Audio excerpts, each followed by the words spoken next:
ठिक्का पूरा होवे जब सब कोई तुझे शरीर, दादू काल पकड़े नहीं जपे जो नाम कबीर। आदमी की आयु घटे तब जम घेरे आए, स्मरण किया कबीर का दादू लिया बचाए। मेट दिए अपराध सब आए मिले छन माही, दादू संग ले गए कबीर चरण की छाई। सेवक देव निज चरण का दादू अपना जान, भृंगी सत कबीर ने कीन्या आप समान।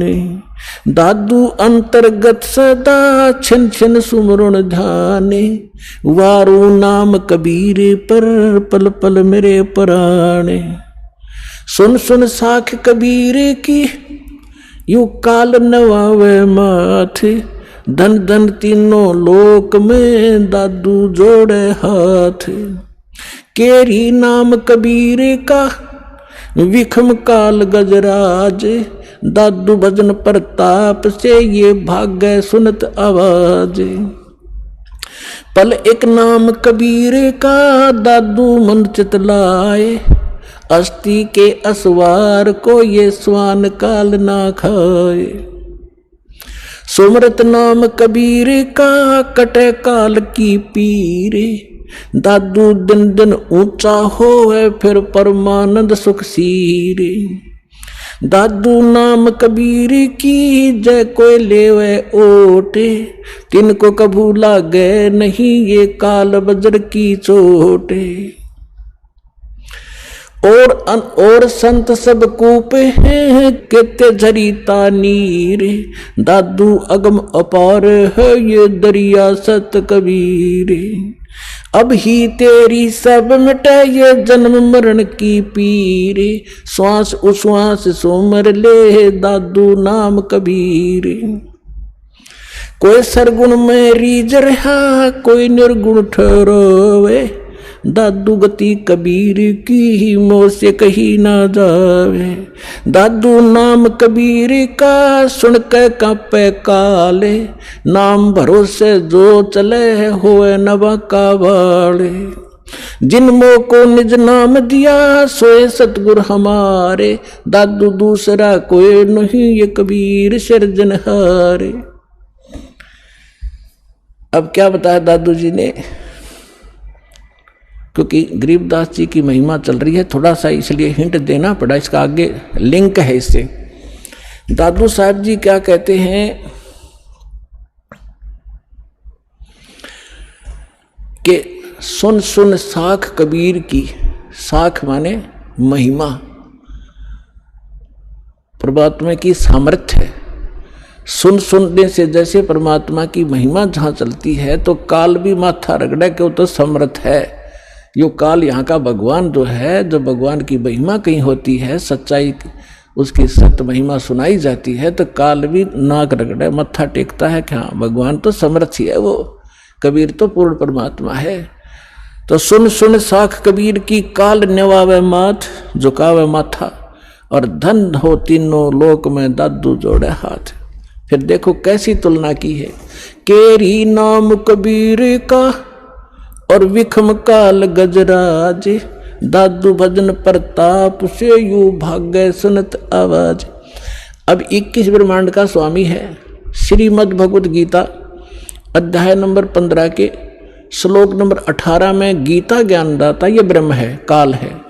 ये खुद कहता है कि मेरे अंतर्गत जितने भी प्राणी हैं उनसे मैं उत्तम हूँ, श्रेष्ठ हूँ, उनसे तगड़ा हूँ मैं। इसलिए मैं लोक वेद के आधार से पुरुषोत्तम प्रसिद्ध हो रहा हूँ मैं, क्योंकि जितने भी इसके अंतर्गत प्राणी हैं काल के, ये इनसे तगड़ा है। ये 1000 कला का, ब्रह्मा विष्णु महेश, ये विष्णु जी 16 कला के, और ये 4 भुजा का, वो 1000 भुजा का। यानी इनमें यहाँ के प्राणियों में ब्रह्मा विष्णु महेश हमसे सबसे तगड़े शक्तिशाली है, इनसे भी वो कई गुना शक्तिशाली है। तो ये कोई छोटी शक्ति नहीं है कहने का भाव ये है। तो यहां दादू जी कहना चाहते हैं कि केरी नाम कबीर का, केरी मन बब्बर शेर, और बब्बर शेर कहीं धाड़ मारता हो और हाथी आसपास घूम रहा हो, हाथी इतना भयभीत हो जाता है, लीद कर देता, वो टट्टी कर देता, एकदम इतना डर जाता है, भाजगन की सोचा कि इधर से जान बचाए मेरी। तो यहां कहने का भाव यह है कि हाथी कोई छोटा प्राणी नहीं है, आम प्राणियों से तगड़ा है, लेकिन उस बब्बर शेर के सामने वो भी फेल है, उसके सामने उसकी कोई अस्तित्व नहीं है। तो यहाँ क्या बताना चाहते दादू साहब जी, ये बताना चाहते हैं कि केरी नाम कबीर है, परमात्मा का जो सत्य मंत्र है, और कबीर साहब को ऐसा समझो जैसे बब्बर शेर हो, और ये काल भी छोटा नहीं है, विषम काल गजराज, गजराज माने हाथियों का राजा, हाथियों में भी तगड़ा हाथी समझ लो। लेकिन दादू भजन प्रताप से ये भाग्य सुनत आवाज, नाम का सिमरन सतनाम जो आपको दिया जाएगा ये राम का नाम है। राम राम कोई मंत्र नहीं है, राम का नाम यानी जिससे वो राम प्राप्त हो वो नाम, वो 2 अक्षर का है। सतनाम जिसमें को मंत्र है, एक आपको गुप्त है वो तत्शब्द वो दिया जाता है। आगे क्या बताते हैं, पल एक नाम कबीर का, जो परमेश्वर कबीर जी ने जो सत साधना बताई है, वो एक पल भी अगर जिसने सत साधना से भक्ति कर रखी हो, पल एक नाम कबीर का दादू मन चितलावे, अस्थि के असवार को स्वान काल नहीं खावे। अब देखो इन महापुरुषों की वाणी को समझना किसी बालक के बस की बात नहीं है। ये महापुरुष पाके पढ़े, दादू पंथी, कबीर पंथी, गरीबदास पंथी, किसी ने कख नहीं बताया इनकी वाणी का, ये समझ नहीं सके इनको। पहले तो तुलना की कि परमात्मा को तो केरी बब्बर शेर समझो, और हाथी भी कोई छोटा नहीं है, लेकिन उसके सामने हाथी की कोई अस्तित्व नहीं है बब्बर शेर के सामने। तो हमारे समर्थ भगवान इतने शक्तिशाली हैं इस काल की तुलना में। अब आगे क्या बताते हैं कि आप जिन्होंने कबीर परमात्मा की शरण ले ली, आप बैठ गए हाथी पे, और काल को कह रहे हैं, काल को समझ लो डॉग कुत्ता। हाथी पर बैठे व्यक्ति को वो स्वान हानि नहीं कर सकता किसी भी कीमत पर। अगर हाथी पर बैठे रहे, आप पर नीचे गिर गए, फिर तो पिंडी पाड़ेगा वो।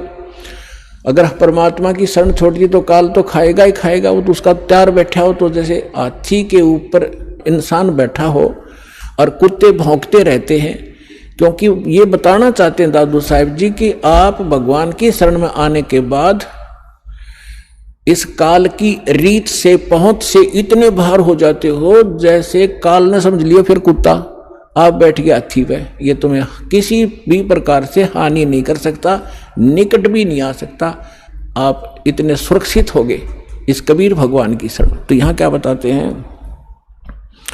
पल एक नाम कबीर का दादू मन चितलावे, अस्थि के असवार को स्वान काल नहीं खावे। स्वान माने कुत्ता, अस्थि माने हाथी पर बैठे व्यक्ति को जैसे कुत्ता हानि नहीं कर सकता, कबीर परमेश्वर की शरण में आने के बाद आपको ये काल कोई दुख नहीं दे सकता। सुमरत नाम कबीर का कटे काल की पीर, दादू दिन दिन ऊंचा होवे फिर परमानंद सुखशीर। कबीर साहब का नाम जिसने मिल गया और मर्यादा से चलता रहा, डेली अन्य व्यक्तियों से उभरता चला जाएगा, धीरे धीरे अलग छट जाओगे, कुछ दिनों में समाज से न्यारा घर हो जाएगा आपका, और फिर परमानंद सुखशीर, परमानंद परमानंद। जैसे गीता अध्याय नंबर 18 के श्लोक नंबर 62 में कहा कि अर्जुन तो सर्वभाव से उस परमेश्वर की शरण में जा, उसकी कृपा से तू परम शांति यानी परमानंद को प्राप्त होगा और उस शाश्वत स्थान को प्राप्त होगा। तो यहां दादू साहब जी वही कह रहे हैं कि सुमरत नाम कबीर का कटे काल की पीर, दादू दिन दिन ऊंचा हुआ फिर परमानंद सुखसीर। दादू नाम कबीर की जय कोई लेवे ओटे, तिनको कभू लागे नहीं ये काल कर्म की चोटे। काल के वज्र जैसे किसी का बेटा मार दिया, किसी का बेटी विधवा कर दी, किसी की टांग काट दी, किसी को कैंसर कर दिया। कहते ये काल के वज्र हैं, ये काल के छुरे हैं, हथियार हैं आपको सताने के लिए। कहते फिर काल के वज्र की चोट आप पर असर नहीं करेगी, आप इतने सुरक्षित हो जाओगे। और संत सब कूप हूं केते दरिता नीरे, दादू अगम अपार है वो दरिया सत्य कबीर। महापुरुषों की वाणी देखो पुण्यात्माओं, गदगद आत्मा हो जाती है। अब उनको ये नकली ये आचार्य शंकराचार्य ये मंडलेश्वर महर्षि न्यू क्या करते होता, अनपढ़ थे, अशिक्षित थे, मूर्खा की भाषा है उनकी ग्रंथों में। इसमें कैसी गजब की तुलना की है कि और संत सब कूप हैं। जैसे दास ने परमात्मा की परिभाषा बताई, तहसीलदार भी साहब है, उसकी जितनी शक्ति है उतना ही मालिक है। डिप्टी कमिश्नर भी साहब है, मंत्री, प्रधानमंत्री, मुख्यमंत्री, ये सारे साहब। तो यहाँ यही तुलना की है कि और संत, जैसे आप सुनते हो कि उस गांव में एक बाबा था, उसने ऐसा कर दिया, एक ने ऐसा कर दिया, छोटे मोटे। कहते ये भी अपनी शक्ति रखते हैं, लेकिन वो कंप्लीट नहीं है, उससे सर्व लाभ नहीं हो सकते। आपका तहसीलदार से मित्रता है तो एक रजिस्ट्री करा सकते हो, साल 6 महीने 2 वर्ष 10 वर्ष 50 वर्ष में एक का काम करा पाओगे, उससे बाकी और समर्थ की शरण हो जा तो कितना सारे काम होते चले जाएंगे आपके। इस प्रकार क्या बताते हैं, और संत सब कूप हैं। और संत भी तुम बताते हो कि उसने, जैसे कोई विष्णु का पुजारी है और उसने विष्णु की भक्ति करके कुछ शक्ति संग्रह कर लिया, तो उसमें से बांट सकता है, वो थोड़ा बहुत राह देतेगा, लेकिन दोनों नरक में लास्ट में, चेला भी गुरु भी। तो यहाँ कहते हैं और संत सब कूप हैं। और उस महात्माओं को समझो, वो तो एक कुआं है, कुआं केवल पीने का काम ही कर सकता है, सिंचाई में नहीं कामयाब हो सकता। क्या हो गया कि दो थोड़ा बहुत भी कभी सारा दिन में सींच दिया तो सफिशिएंट नहीं है।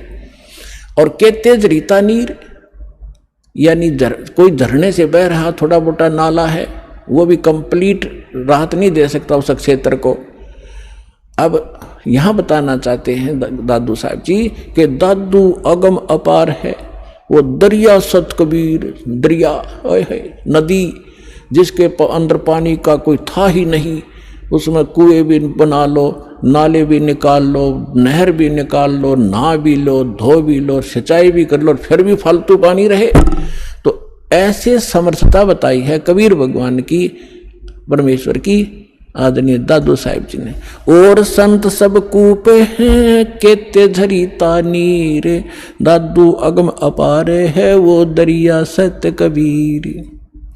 फिर क्या बताते हैं, अब ही तेरी सब मिटाए जन्म मरण की पीर, श्वास उश्वास सुमर ले दादू नाम कबीर। ये कबीर नहीं सुमरना, वो सतनाम है जो आपको दिया जाता है, फिर सार नाम दिया जाएगा। इसका श्वास उस जो कबीर जी का जो मंत्र है वो सिमरण करना है, श्वास उश्वास से सुमर ले दादू नाम कबीर।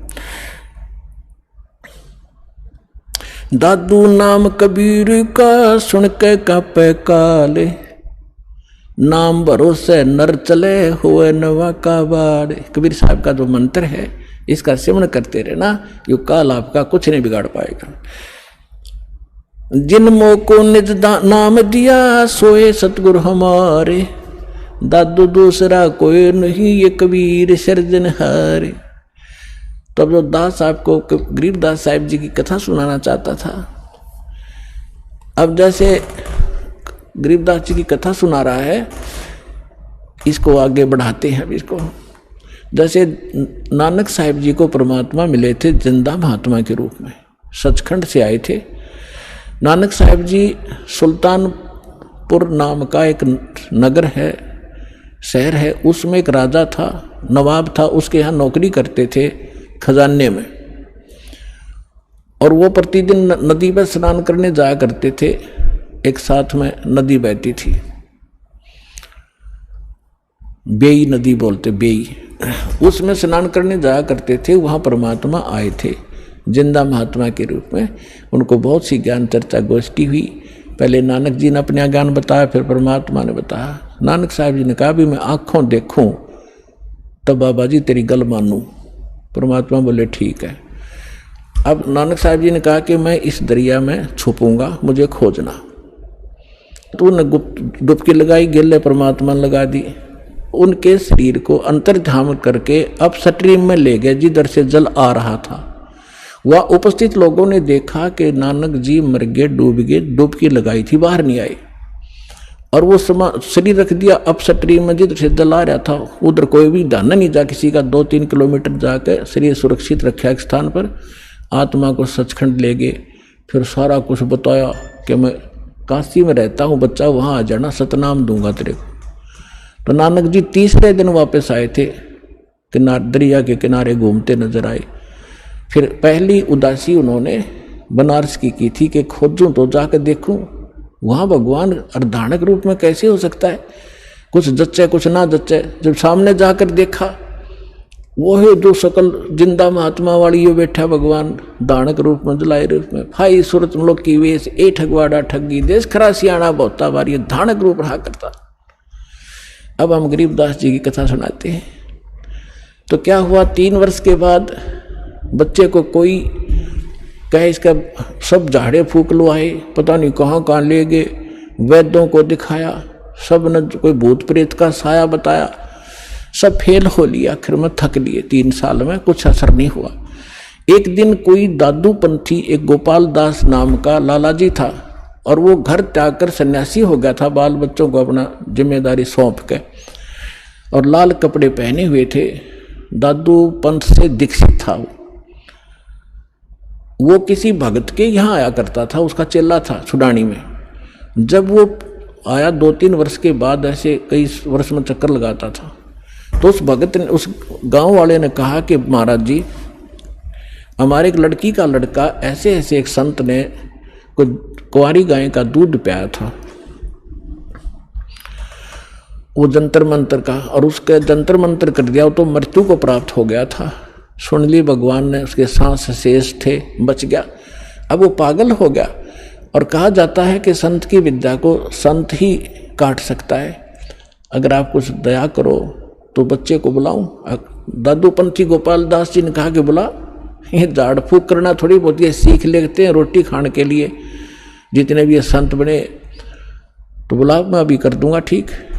अब उसने जाकर के उस चौधरी साहब को कहा, उनके नाना जी को, शिवलाल नाम था उसका, शिवलाल, कि शिवलाल जी हमारे पास एक महात्मा आते हैं, बड़े पहुंचे हुए हैं, और वो कहते हैं बच्चे को दिखा दो, मैं ठीक कर दूंगा। 5-7 और बूढ़े बुजुर्ग उसके साथ, गरीबदास 13 वर्ष के बालक को लाकर खड़ा कर दिया। जब दादू पंथी उस गोपाल दास ने पूछा, बेटा कौन था वो, तेरा जीवन नाश कर दिया, तेरे को बर्बाद कर दिया? तो गरीबदास जी कहने लगे, उसने बर्बाद नहीं, मुझे आबाद कर दिया।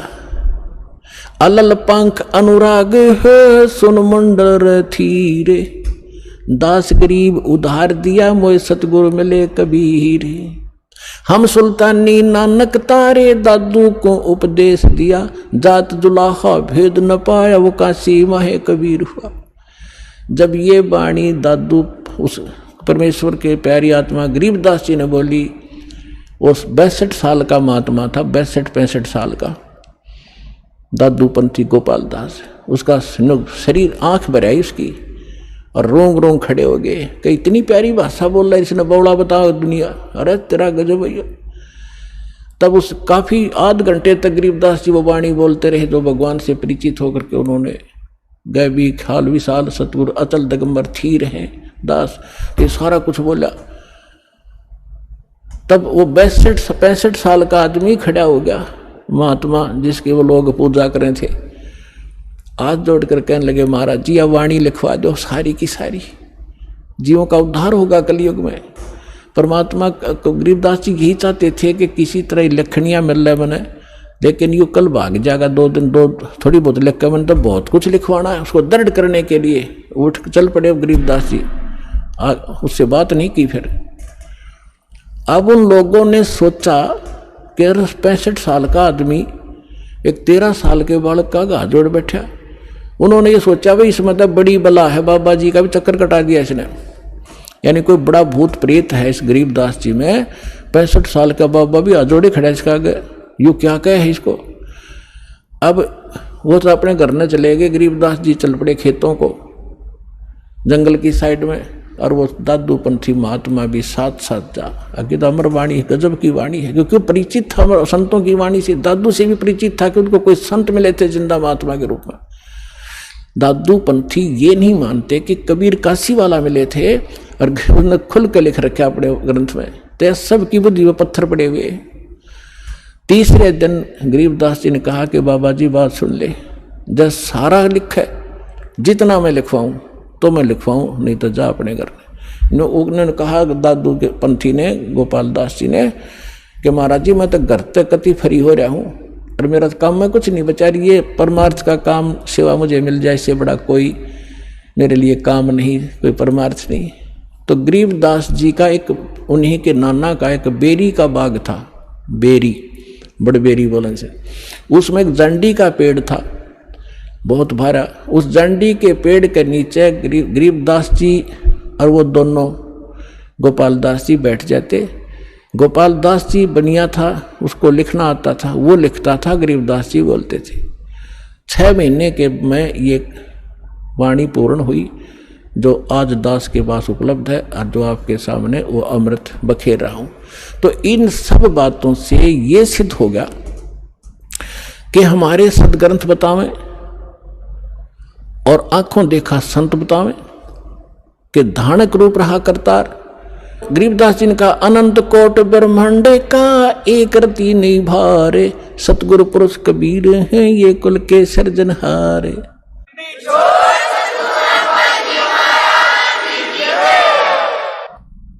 परम पिता परमात्मा पूर्ण ब्रह्म सारी सृष्टि के रचनहार कुल मालिक कबीर परमेश्वर जी की असीम रजा से आप सभी पुण्यात्माएं सतलोक आश्रम बरवाला जिला हिसार हरियाणा के अंदर पहुंच पाए।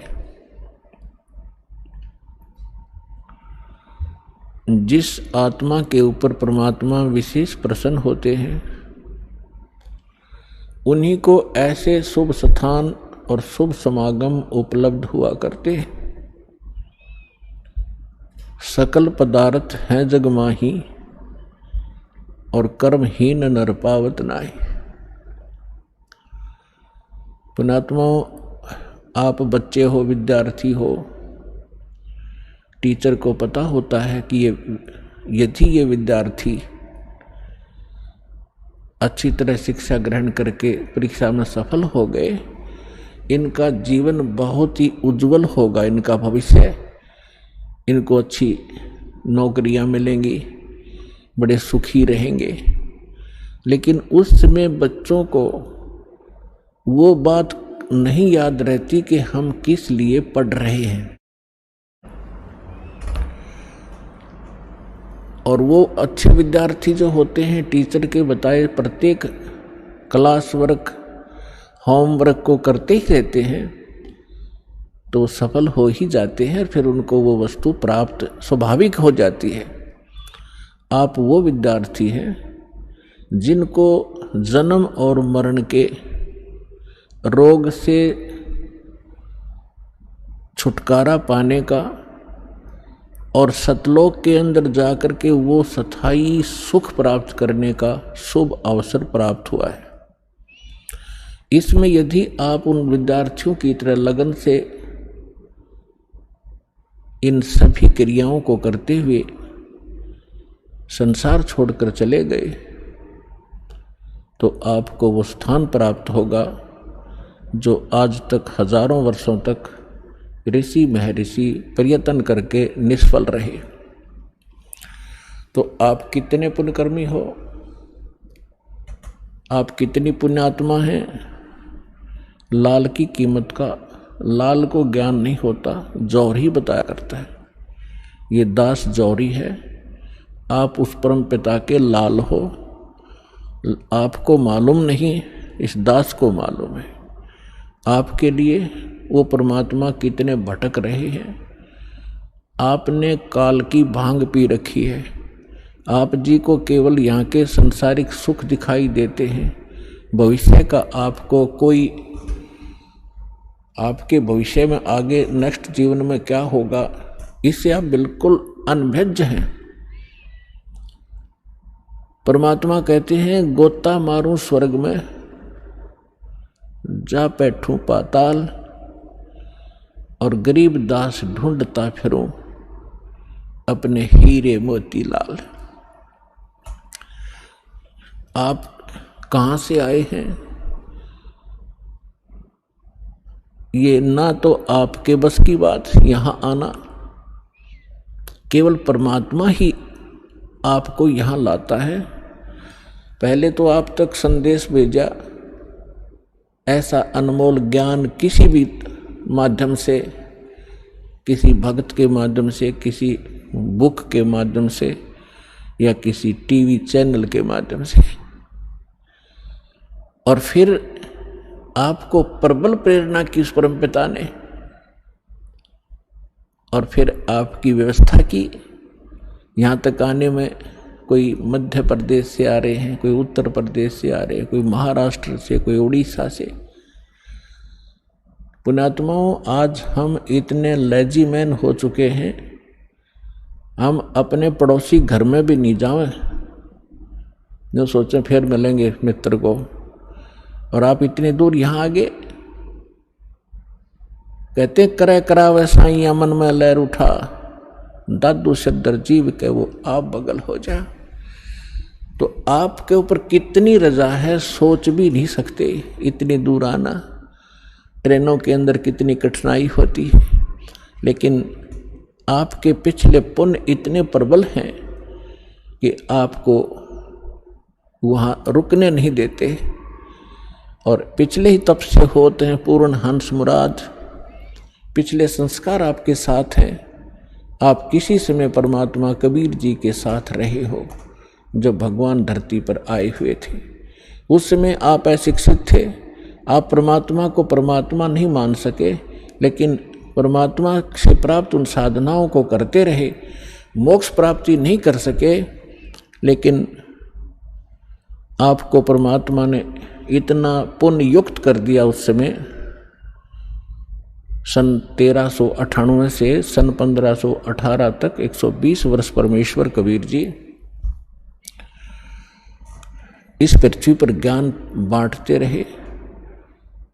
एक औपचारिकता जुलाहे का काम भी करते रहे। वहाँ जुलाहे का काम कर रहे हैं, हजारों जगह प्रकट होकर अपनी प्यारी आत्माओं को ये सत संदेश भी दे रहे होते थे। तो आपको इतना भक्ति युक्त कर गए उस समय, ताकि आपको मनुष्य जीवन प्राप्त होते रहे। अन्य योनियों से, अन्य प्राणियों के जीवनों से मनुष्य शरीर बहुत ही श्रेष्ठ है, लेकिन भक्ति ठीक ना मिलने से एक दिन इसके पुण्य अक्षीण होकर फिर ये पुण्य 84 लाख योनियों में चला जाता है। तो परमात्मा ने आपको इतना चार्ज कर दिया कि आप मनुष्य जीवन प्राप्त करते हुए आते रहे, और आप जी को इस समय तक यहां लाना था। अब परमात्मा ने आपको इतना भक्ति युक्त कर दिया कि आपके मनुष्य जीवन होते हुए आ रहे, तभी तो आपके अंदर प्रेरणा है परमात्मा की। 2 प्रकार से मानव शरीर प्राप्त होता है।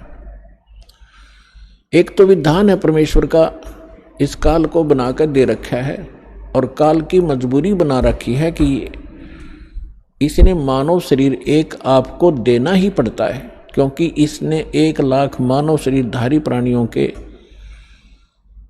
शरीर से निकले हुए गंध को खाने का एक श्राप लगा हुआ है इसकी गलती से।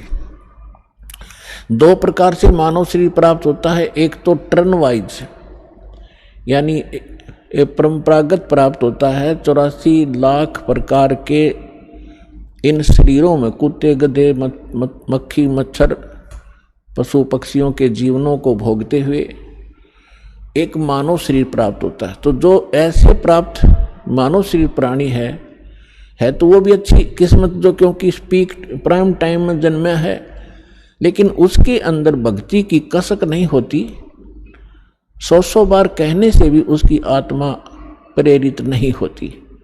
और दूसरी प्रकार का जन्म ऐसे होता है, जो पीछे भी मनुष्य थे, आज भी मनुष्य जीवन प्राप्त हुआ है मानव स्त्री या पुरुष का, तो उनके अंदर पूर्व संस्कार से वो भक्ति की कसक बनी ही रहती है, और जिस कारण से वो भक्ति भगवान के बिना टिक नहीं सकते।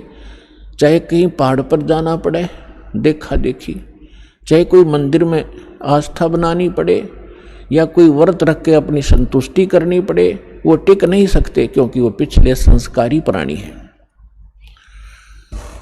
तो परमात्मा ने आपको 600 वर्ष पहले आप पर मेहर की थी। 64 लाख शिष्य कबीर भगवान के, एक धानक जो लाए के, एक झोंपड़ी में बैठे व्यक्ति के 64 लाख शिष्य हुए थे। तो विचार करके देखो पुण्यात्माओं, जिसको हम एक कवि समझकर उसकी फाइल को बंद करके बैठ गए थे कि वो तो एक कवि था, संत भी नहीं मानते थे, हम केवल एक कवि मानते थे, क्योंकि हम अपने पाठ्यक्रम की पुस्तकों में उनके दोहे पढ़ा करते थे, और कवि की संज्ञा में लेकर ही, कवि की श्रेणी में ही उनको गिना जाता था। अन्य कितने कवि हुए हैं, उनके पैरेलल उनके नाम लिखे जाते थे। किसी का कोई शिष्य हुआ, ये भगवान थे, और इन्होंने जो अमृतवाणी, जो तत्व ज्ञान प्रचार किया, कबीर सागर के अंदर विद्यमान है, उससे भी स्पष्ट है। उन्होंने वो ज्ञान दे रखा है जो वेदों, पुराणों, श्रीमद् भगवद गीता, बाइबल, कुरान और इनमें नहीं है, वो ज्ञान भी परमात्मा ने बोल रखा है। तो वो परमात्मा थे, ओनली कवि नहीं थे। और उनके परमात्मा की महिमा में वेदों में लिखा है कि वो परमात्मा ऊपर रहता है सतलोक में, मनुष्य दृश्य है, राजा के समान एक तख्त पर, सिंहासन पर विराजमान है, वहाँ से गति करके चल कर आते हैं, या अच्छी आत्माओं को मिलते हैं, अपने ज्ञान को लोकोक्तियों के माध्यम से, दोहावलियों के माध्यम से, पद्य भाग में ऊंचे स्वर में बोल बोल कर सुनाते हैं, जिस कारण से वे कवियों में से भी एक प्रसिद्ध कवि की पदवी भी प्राप्त करते हैं, लेकिन वो होते हैं भगवान। ये वेदों में लिखा है। और कवियों जैसा आचरण करते हुए घूमते फिरते हैं, जगह जगह जाते हैं। उसी दृष्टिकोण से परमात्मा एक ही समय में हजारों जगह प्रकट होकर के आज से 600 वर्ष पहले आप जी को भक्ति युक्त किया करते थे। लेकिन उस समय 64 लाख से सो जाना, ये एक बहुत बड़े आश्चर्य की बात है, क्योंकि उस समय भारत बहुत विशाल था। पूर्वी और पश्चिमी पाकिस्तान, अफगानिस्तान, बलोचिस्तान, इराक, ईरान, गजनी, ये सभी यहाँ तक भारत था। और उस समय कुल मिलाकर के भारतवर्ष की सारे की 4 करोड़ आबादी नहीं होगी, और जिसमें से 64 लाख शिष्य बन जाना हिंदू और मुसलमान, क्योंकि परमात्मा ने ऐसे सुख दिए अपनी प्यारी आत्माओं को, ऐसा ज्ञान दिया, तो आश्चर्यचकित रह जाते थे। तो उस समय परमात्मा ने आप जी को इस योग्य कर दिया कि आप 600 वर्ष से आज तक मनुष्य जीवन प्राप्त करते हुए आ रहे हो, 600 वर्ष पूर्व, और जिसमें लगभग आपने 10-15 मनुष्य शरीर प्राप्त कर लिए कंटिन्यू। और यदि आज ये समय आपको ना मिलता और ये भक्ति आपको ना मिलती, तो आपका जो लास्ट मनुष्य जीवन था, आप फिर 83 लाख योनियों में चले जाते। इसलिए परमात्मा बड़े दयालु हैं। उनका जो किया हुआ प्रत्येक कार्य वो बहुत ही सफल होता है। उसी के वचन से सब कार्य हो रहा है। अब उसके बाद भगवान को हमने भगवान नहीं समझा, हमने उनको केवल एक कवि समझा। और कुछ दिनों में आपको जब परमात्मा के संग आप रहे, इतने सुख हो गए, आपके दुख दूर हो गए, तो आप जी परमात्मा से दूर होने लगे, जब इंसान सुखी होता है इस लोक के अंदर, वो पहला काम ये करता है कि भगवान से दूर होता है, बकवादें ग्रहण करता है। तो जब हम सुखी हो गए, सभी सुख हमें बहुत देता है क्योंकि तो सुख सागर है, तो हमारे मन में दोष उत्पन्न होने लगे, परमात्मा के अंदर भी हमने कुछ गड़बड़ निकालने लगे।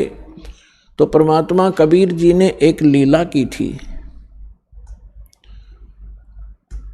और उस लीला में हम सभी एक परीक्षा ली थी हमारी, हम फेल हो गए और हम यहीं रह गए।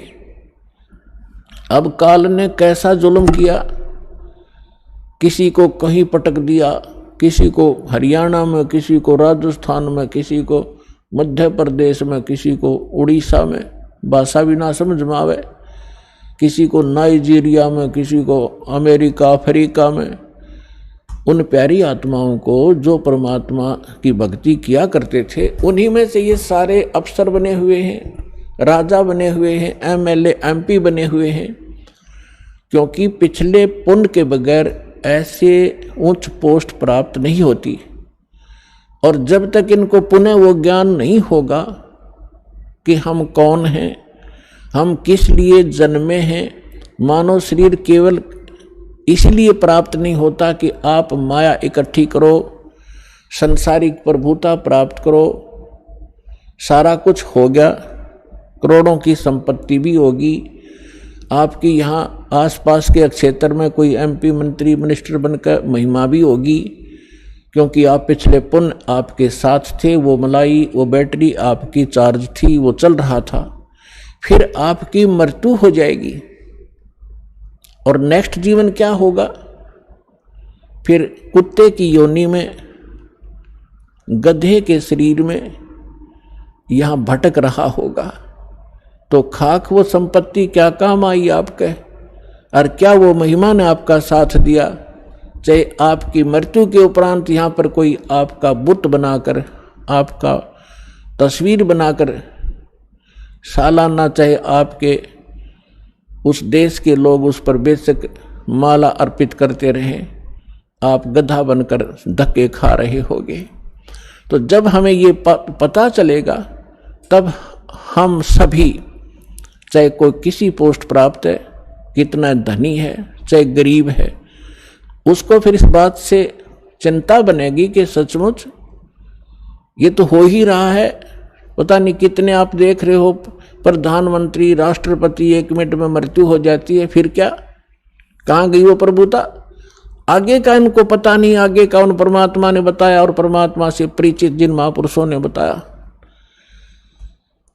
वो हमारे सदग्रंथों में विद्यमान है, जो अटल विधान है। उसको कोई ना मानेगा, उसके ना मानने से विधान समाप्त नहीं होगा, और जो स्वीकार करेगा वो आने वाले कष्टों से बच जाएगा। अब दास जो बताना चाह रहा है, अब कितने दयालु है परमेश्वर, आपके पास कहाँ कहाँ संदेश भेजा। परमेश्वर ने 600 वर्ष पहले कहा था, जब धर्मदास जी, जो उन पुण्यात्माओं में से हैं जिनको भगवान मिले थे, सतलोक दिखाया था, जहाँ भगवान रहते हैं उसे परिचित कराया था। तो 600 वर्ष पहले परमात्मा ने धर्मदास जी के पूछने पर कहा था, प्रश्न के उत्तर में बताया था कि धर्मदास जी बहुत चिंतित हो गए थे इस बात से कि परमात्मा ने कहा था कि धर्मदास मेरी लाख दुहाई, ये मूल ज्ञान कहीं बाहर न जाई,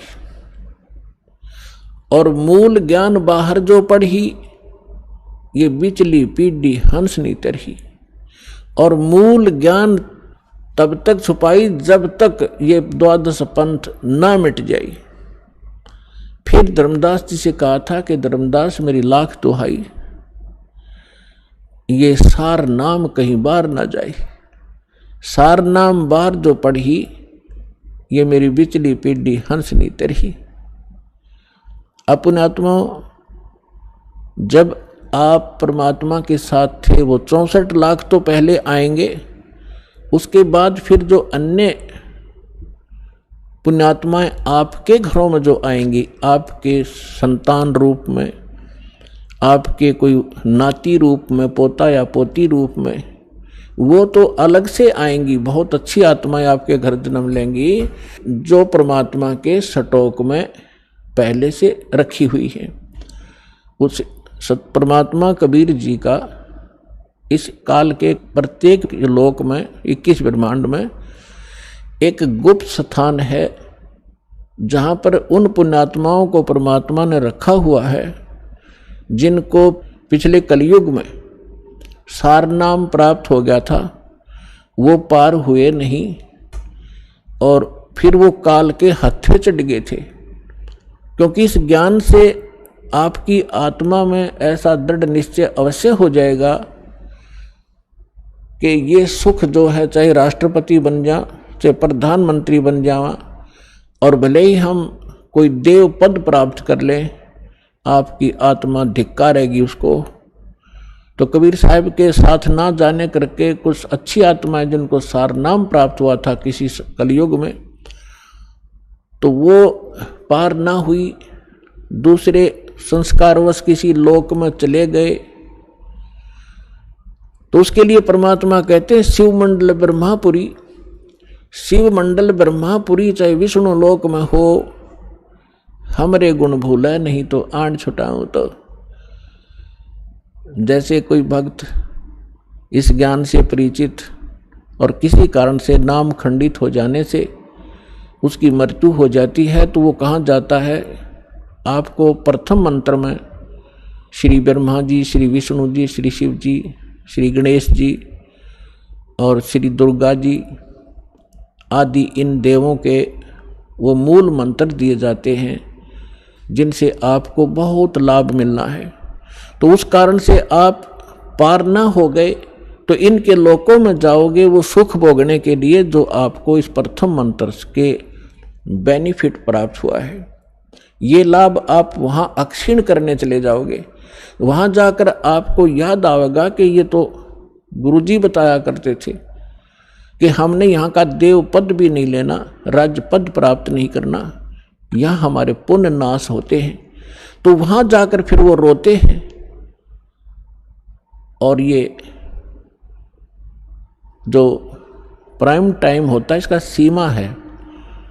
जैसे अब जो पिछली पीढ़ी चली है इसका समय निर्धारित है, उसके बाद ये भक्ति नहीं रहेगी। इस बीच जो निकल गया सो निकल गया।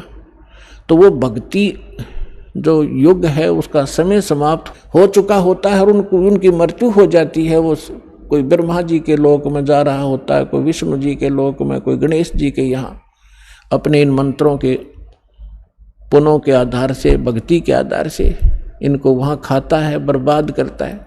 तो वहाँ वो रोते हैं। तब परमात्मा जाते हैं, उनको वहाँ से छुड़वा कर लाते हैं। उनको उस समय मनुष्य दोबारा जन्म नहीं देते, उनको अपने पास स्टॉक में रखते हैं। उनके ऊपर इतना रहम हो जाता है कि अब उनका जन्म आपके घरों में होगा, आपके बेटा बेटी, आपके पोता पोती के रूप में सबके घर वो पुण्यात्माएं आएंगी। उनके संस्कार इतने गजब के होंगे, इतने अच्छे होंगे कि उनको किसी प्रकार का कोई कष्ट नहीं होगा उनके जीवन में। और उनको जन्म से ही मंत्र मिलेंगे, 3 वर्ष के होते ही भक्ति करेंगे और 8 वर्ष का होते उसको सतनाम मिलेगा। और फिर 12 वर्ष के बाद, 13 वर्ष के बाद अंतर ही उसको सारनाम प्राप्त होगा।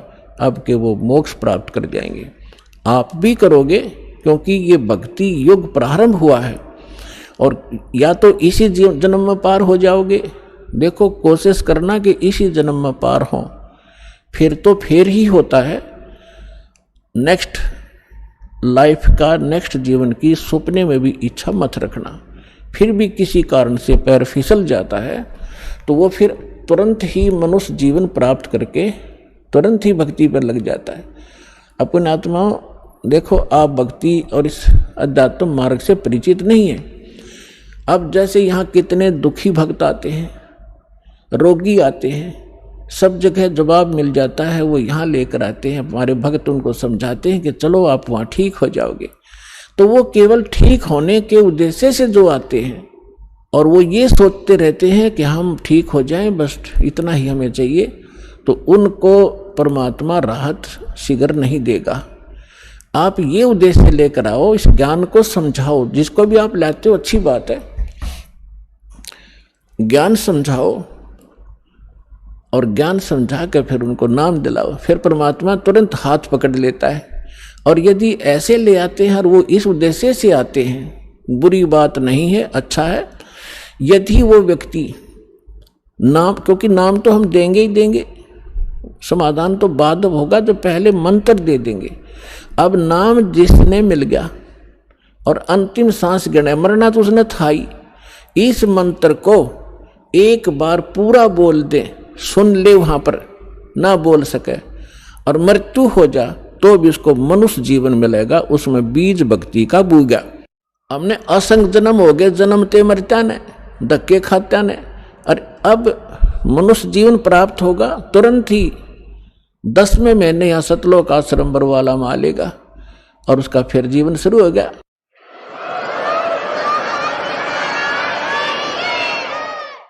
ये शरीर तो ऐसा है, आप सदग्रंथों से अपरिचित हैं, अध्यात्म मार्ग से अपरिचित हैं। जैसे एक व्यक्ति का कपड़ा किसी दुर्घटना से खराब हो गया, पाट गया या वैसे कंडम हो गया, उसने आप उतार के फेंक देता, नया पहन ले, नया तो और अच्छा ही होता है। तो ऐसे ये पुराना चोला किसी कारण से डिफेक्टिव हो गया, अगर आप भक्ति ढंग से करोगे तो इसको ठीक कर देगा परमात्मा, क्योंकि यह माटी उसी ने चला रखी है, उसी ने मिट्टी से इसको कितनी अच्छा बना रखा है, उसके हाथ में है। या लाखों लोग ठीक हो गए, कैंसर कतीनों टपकते आवे थे खून उनके, और 10वें दिन उनके घाव भर गए, जिसने सच्ची दल से परमात्मा को चाहा और भक्ति करी। तो दास का कोई उद्देश्य आपको बहकाना नहीं, लेकिन सच्चा ज्ञान बताना।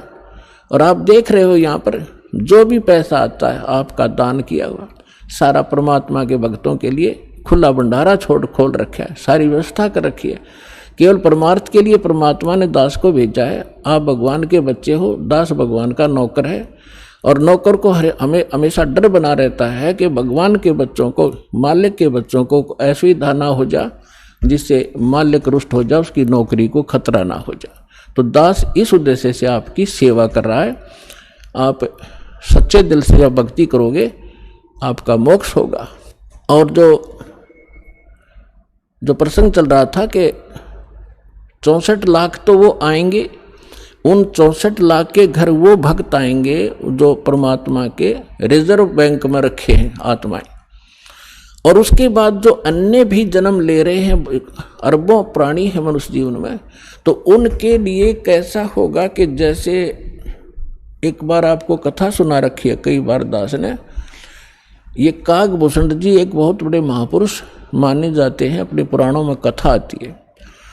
तो उसने गरुड़ जी ने उनसे पूछा कि हे कागभूषण, आपको ये भक्ति कैसे प्राप्त हुई, आपकी कितनी आत्मा शांत है, आपकी कितनी दीर्घ आयु है, आपको ये उपलब्धि कैसे प्राप्त हुई। तो कागभूषण ने बताई अपनी, यहाँ संक्षिप्त में बताऊंगा। कागभूषण जी ने गरुड़ जी से कहा कि गरुड़ जी, एक बार मुझे मानुष जीवन प्राप्त था। आइए अब हम उन श्रद्धालुओं के अनुभव जानते हैं जो जगत गुरु तत्वदर्शी संत रामपाल जी महाराज जी से दीक्षा प्राप्त कर चुके हैं तथा उनके द्वारा बताए गए भक्ति मार्ग पर चल रहे हैं। नमस्कार जी। नमस्कार जी। क्या नाम है बहन जी आपका? माया देवी जी। बहन जी आप कहाँ के रहने वाले हैं? जी हम गांव टेड़क, जिला मुआड़ी, तहसील डेराबस्सी।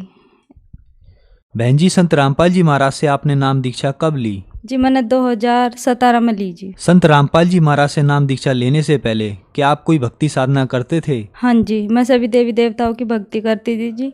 हफ्ते में जी मैं वीरवार, जुमा, सोमवार जी सारे ही व्रत रखती थी जी। एक महीने में एक पूर्णिमा का व्रत आता था जी, वो भी मैं करती थी जी। ऐसा कोई व्रत नहीं था जी, नवरात्रे जी सब करती थी जी। मैं शाम खाना भी नहीं खाती थी, एक टाइम खाती थी जी खाना भी। कोई पानी सुबह से लेकर शाम तक मैं पानी भी नहीं पीती थी जी। बहन जी, आपने बताया पहले आप हिंदू देवी देवताओं की भक्ति करते थे तथा व्रत भी रखते थे, तो जो भक्ति साधना आप करते थे उससे आपको क्या लाभ हुए? कोई लाभ नहीं हुआ जी। सारी भक्ति करते करते मेरी शरीर में इतनी पीड़ा रहती थी जी। मुझे बहुत भूत प्रेत की बाधा थी जी, बहुत ज़्यादा, इतनी थी जी। मेरे हस्बैंड जी वो गेट का जंदा ला कर फिर रात गुजारते थे जी। जागते थे, सो भी नहीं पाते थे, सुबह काम पर भी जाते थे फिर भी सो नहीं पाते थे जी वो। मैंने अपना छोटा भाई बुलाया हुआ था जी, मेरे घर वाले ने। उसने जी एक वो सोता था तो एक जागता था, एक जागता था तो एक सोता था जी। जिस टाइम पर मेरे में चीज़ा का असर हो जाता था जी, मेरे हस्बैंड बहुत बार यहाँ जी मैं उन्हें एक हाथ से ऊपर चक देती थी जी। इतनी बुरी हालत थी जी मेरे की, बहुत ज़्यादा जी। मैं क्या बताऊँ आपनू भी, मैं अपने पराये नू जानती ही नहीं थी भी मेरा अपना पराया है भी या नहीं। दुनियादारी की तो मुझे पता ही नहीं था जी। गाँव वाले कहते थे जी भी या तो ढोंग करा या तो फैल करा, ऐसे ऐसे इल्जाम लगाते थे जी। मेरे इस टाइम पे मुझे भूत प्रेत का असर हो जाता था जी। मैं अपना हाथ ही काट कर अपना ही खून चाटने लगती थी जी। मेरी इतनी बुरी हालत हो जाती थी सर, प्रेतों ने मेरा ऐसा हाल कर दिया था। मैं अपने पति अपने बच्चों को किसी को भी नहीं जानती थी जी। गांव के मेरे आड़ पड़ोस मेरी सास भी कहती थी भी या तो ढोंग करा, कोई भी हमारे घर नहीं आता था। जिस टाइम पर मुझे असर होता था जी प्रेतों का, मेरे घर वाले जी गेट खड़का करते जी, जोर से मेरे ताऊ चाचा कोई गेट भी नहीं खोल था जी माँ। उसके बाद जी मेरे हस्बैंड को जी बवासीर की बीमारी थी। मेरा लड़का जी 9 साल का, उन्हें बहुत ज़्यादा बुखार हो रहा था जी। हफ्ते में जी वो स्कूल में 2 दिन मुश्किल से जा पाता था। उसके बाद इतना बुखार था जी, मैं खुद डर जाया करूँ थी जी भी इतना बुखार है परमात्मा, मैं इतनी भक्ति भी करूँगा फिर भी मेरे बच्चे ठीक नहीं है। जौन सा कुछ भी कहते थे जी, मैं बहुत दूर दूर तक इलाज करवाया। यहाँ से यूपी में शामली पड़ा जी, वहाँ भी मैंने इस्लाम है जी एक, वहाँ उस पर भी इलाज करवाया। बराड़े में जी नप्पड़ भगत जी आए एक, उस पर भी इलाज करवाया। लेकिन इलाज करवाया कहती थी, पता लगता था भी मैं ठीक होगी फिर ऐसे ही हो जाता था जी। इतनी बुरी हालत थी जी, मैं एक रुपये ਨੂੰ तरस गई थी जी। 10 रुपये तो मेरे वास्ते इतने हो गए थे भी पता नहीं कितनी बड़ी रकम है। इतनी बुरी हालत कर दी थी मेरी। दिखते थे जी मनु, जिस टाइम पर मनु दिखते थे भूत प्रेत मेरे हस्बैंड के रूप में भी दिखते थे। मांस की इस तरह प्लेट जी मेरा आगे आगे चलती थी जी। मैं आंखा मीच कर कहती थी मगर नहीं, ये मेरा वहम है, ऐसा नहीं हो सकता भी ऐसे कई प्लेट मांस की कैसे मेरे आगे घूमेगी, नहीं ये तो वहम है मेरा। उसके बाद ऐसे ही होता रहता था। मैं अपने कमरे में भी नहीं बढ़ पाती थी जी। अगर कल्ली होती थी घर पे तो मैं कमरे में नहीं जाऊँ थी, मैं बाहर ही रहूँ थी। किसी का बैठ गई तो मैं डर लगता था भी मैं अंदर जाऊँगी कुछ मुझे मार देगा। बहुत ज़्यादा इतनी दिक्कत रहती थी जी, मैं बहुत डरती थी। बहन जी, जैसा कि आपने बताया, आपके बताने के अनुसार आपके घर पे दुखों का पहाड़ टूटा हुआ था। आपको, आपके पति को, आपके बच्चे को बहुत परेशानियों का सामना करना पड़ रहा था।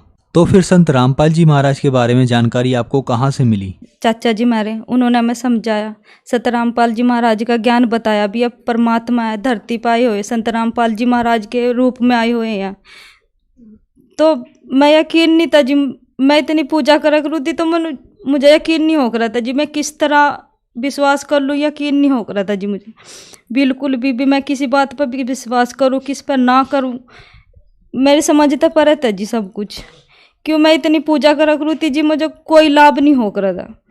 फिर चाचा जी कह रहे भी इस ज्ञान ਨੂੰ समझ, तू सत्संग तो देख सकती है। मैं कहा हाँ। तो उन्होंने कहा अभी सत्संग देख संत रामपाल जी महाराज का। तो मैंने सत्संग देखा संत रामपाल जी महाराज का। सत्संग देखा तो समझ में आया ज्ञान परमात्मा का, ऐसा ज्ञान हम कहाँ रह रहे क्या है हम ये पता लगा। हमने डेरा बसी जाकर जी नामदान स्थल पर संत रामपाल जी महाराज जी था जी नाम दीक्षा ले ली। मेरे हस्बैंड ने भी जी, मेरे बच्चे ने भी, मेरे 2 बच्चे, मैंने 2 बच्चों को विधवा दी, मैंने खुद भी नाम दीक्षा ले ली जी। बहन जी, आपने संत रामपाल जी महाराज से नाम दीक्षा ली, तो जो आपके जीवन में दुख थे वो क्या संत रामपाल जी महाराज से नाम लेने के बाद कटे? जी 11 साल तक भूत प्रेतों ने जी मेरा घर बर्बाद करा हुआ था जी, कोई काम नहीं बना था जी। जैसा ही मैं संत रामपाल जी महाराज जी की शरण में आई, मेरे सारे दुख ठीक हो गए जी, कोई भूत प्रेत की बाधा नहीं रही जी। सब ठीक हो गया जी, काम भी ठीक हो गया, ऐसी कोई दिक्कत नहीं रही जी। मेरे घर वाले नु जी बवासीर की बीमारी थी, वो भी ठीक होगी। मेरे लड़के को बुखार रहता था जी, 9 साल हो गए थे जिसको बुखार नहीं उतरा था। 9 साल का है मेरा लड़का, बुखार नहीं इसका उतरा था जी। जिस दिन का नाम दाम संत रामपाल जी महाराज ने नाम दाम लिया जी, मेरा लड़का भी ठीक है। मेरी जो भूत प्रेत की बाधा थी वो भी कट गई जी। मैं किसी भी वक्त असर हो जाता था, मुझे खेलती थी मैं, सब कहते थे भी ये तो ढोंग करा, बहुत ज़्यादा वो मेरी हट गई जी। कोई ऐसी तकलीफ नहीं रही। मेरा लड़का था जी, बुखार रह रहा था जी, उसे खून में इन्फेक्शन था सर उसके, वो भी इन्फेक्शन ठीक हो गया जी। क्योंकि जबकि मैंने कोई दवाई उसके बाद नाम दाम लेने के बाद ना तो मैंने कोई दवाई ली, ना ही मैंने कोई इलाज करवाया, सिर्फ नाम दाम लेने के बाद ही मेरा लड़का ठीक हो गया जी। मेरे डैडी जी बहुत ज़्यादा शराब पी रहे थे जी, मांस भी रोज़ खाते थे सर। इतनी शराब पीते थे भी, इतनी लड़ाई करते थे, शराब पीकर भी रात को सोने भी नहीं देते थे। मैं कभी कभी घर पे जाती थी तो दारू पी के इतनी लड़ाई करते थे भी, मैं वहाँ एक रात भी नहीं रह पाती थी। मैंने संत रामपाल जी महाराज जी से प्रार्थना की है, परमात्मा आप मेरे डैडी को अपनी शरण में बुला लीजिए, मेरा विश्वास और पक्का हो जाएगा। परमात्मा ने ऐसी दया की, संत रामपाल जी महाराज ने, मेरे डैडी ने शराब भी छोड़ दी। मैंने उन्हें ज्ञान बताया परमात्मा का भी, परमात्मा धरती पाए हुए हैं संत रामपाल जी महाराज भी, आप भी नाम दीक्षा ले लीजिए। मेरे डैडी ने नाम ज्ञान सुना, तब के मेरे डैडी को अधरंग भी पड़ गया था, इतनी बुरी हालत हो गई थी। कंपनी में, जिस कंपनी में मेरे डैडी जॉब करते थे, वो भी मना कर दिया था भी आप ड्यूटी पर मत आना, भी आप काम नहीं करते। फिर संत रामपाल जी महाराज जी से नाम दाम दीक्षा लेने के बाद कंपनी से फ़ोन आया भी आप ड्यूटी पे वापस आ सकते हो। मेरे डैडी ने ड्यूटी भी दोबारा ज्वाइन कर ली। संत रामपाल जी महाराज की दया से दारू मीट सब छोड़ दिया। मेरे डैडी ठीक तो बोल भी नहीं पाया रहे थे, बोलन भी ठीक लग गए, अपने पैरों पर चलन भी लग गए। जबकि मेरे डैडी मंजे पे पड़ गए थे, बिल्कुल भी ये भी नहीं था भी वो चल सकते हैं या कुछ भी, दूसरों के हाथ में आ गए थे। बाथरूम तक उन्हें उठा कर ले जाना पड़ता था, यानी कि मंजे पे सब कुछ कर रहे थे वो। बहन जी, जैसा कि आपने बताया कि आपने संत रामपाल जी महाराज से नाम दीक्षा ली तो आपके परिवार में सुखों का भंडार आ गया, तो आज जो श्रद्धालु आपको देख रहे हैं उनको आप क्या संदेश देना चाहते हैं?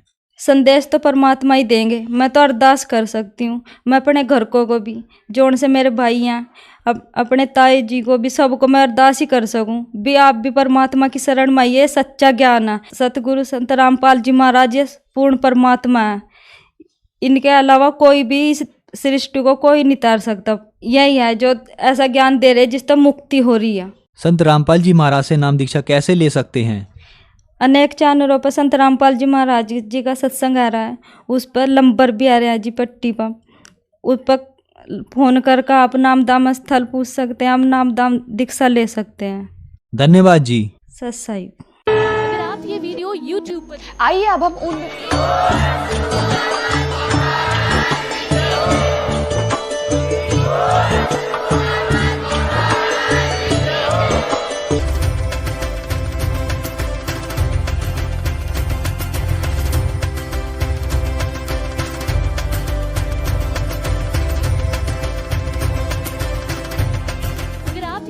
YouTube पर देख रहे हैं तो हमारे चैनल को सब्सक्राइब करें और बेल आइकन को दबाना ना भूलें। अगर आप Facebook पर ये वीडियो देख रहे हैं तो हमारे पेज को लाइक करें।